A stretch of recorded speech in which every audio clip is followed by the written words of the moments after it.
করে দেবে। এইবার হাতকে প্রশ্ন করবে যে হাত তুমি সাক্ষী দাও।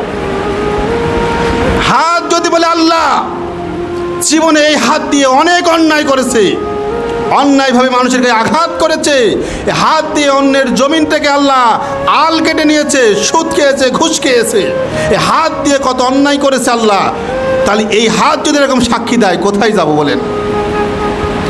চোখ যদি আল্লাহর কাছে বলে আল্লাহ এই চোখ দিয়ে জীবনে কোনোদিন কোরআনের আয়াত দেখি নাই, জীবনে কোনোদিন আল্লাহ হাদিস দেখি নাই, এই চোখ দিয়ে অনেক অশ্লীল জিনিস দেখে এই চোখ দিয়ে জীবনটাই কাটাই দিয়েছে। খান যদি প্রশ্ন করে আল্লাহর কাছে বলে আল্লাহ যে তোমার এই বান্দা জীবনে কোনোদিন এই কান দিয়ে কোরআনের শ্রবণ শুনি নাই, কোনোদিন কোরআনের আয়াত শুনি নাই, আল্লাহ তোমার হুকুম হাকামের কথা শুনি নাই, সারা জীবন সে শুধু ডিজে গান, অন্যায় অশ্লীল গান বাজনা শুনেছে, কথা কোন ঠিক কিনা?